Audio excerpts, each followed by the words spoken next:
And above all else, we know this. In America, we don't worship government, we worship God.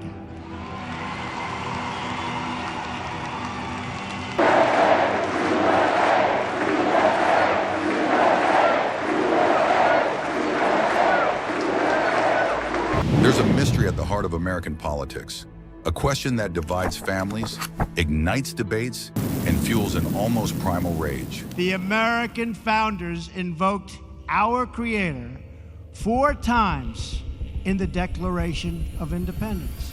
Benjamin Franklin reminded his colleagues at the Constitutional Convention to begin by bowing their heads in prayer.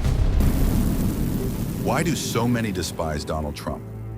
There's not going to be a President Donald Trump. What's going on? This guy is crazy. Disrespect invites disrespect. Violence incites violence.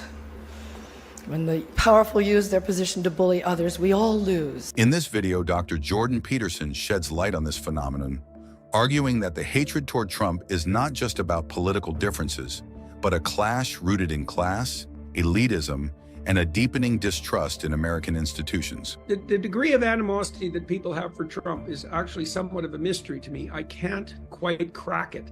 There's a class thing there, I would say. Peterson describes Trump as the quintessential brash salesman, a figure who embodies both the aspirations and the darker sides of American capitalism. To the anti-capitalist elite, Trump represents everything they disdain, a self-made success who also exemplifies the crude, unrefined aspects of the capitalist system. His unapologetic bravado and disregard for elite norms are seen as an affront, a contamination of their carefully maintained world. Elitist people are annoyed that someone like Trump, or someone who they think Trump is, has dared to enter the upper echelons. So there's something about it that's very classist. And Trump is a brash, salesman-y sort of character, right? I mean, he ran The Apprentice for years. He's a huckster. And I don't mean that in a denigrating way. I mean, part of what's made America great is its ability to sell, right? And there is that, the shadow side of the salesman is the huckster.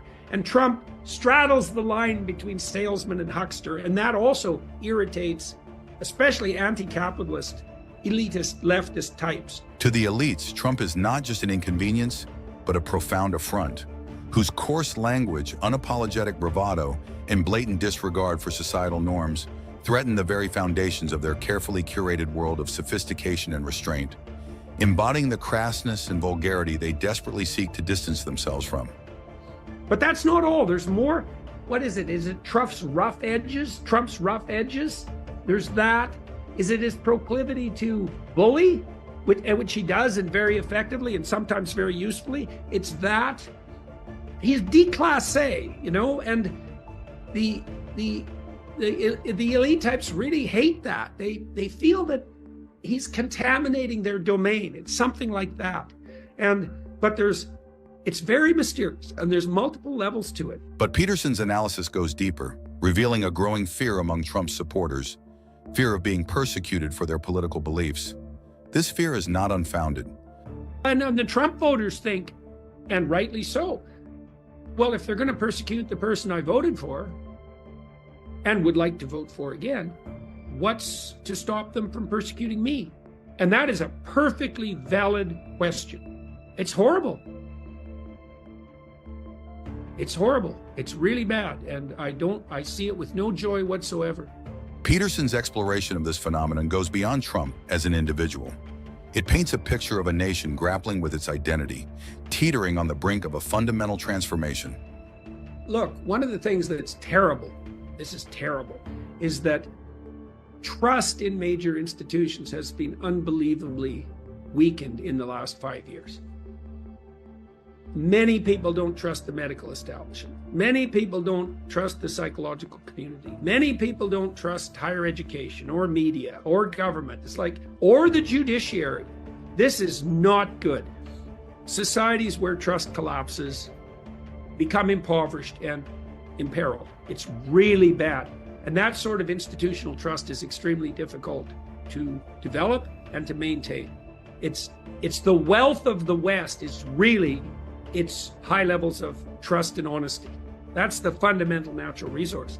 And much of that has been terribly compromised. And I believe that the major consequence of the Trump trial will be that another 30% of Americans will lose faith in the judicial system. In the end, Peterson's analysis raises more questions than it answers. Is the animosity toward Trump merely the symptom of a deeper, more systemic problem? Or is it the harbinger of a larger, more profound shift in the American political and social landscape?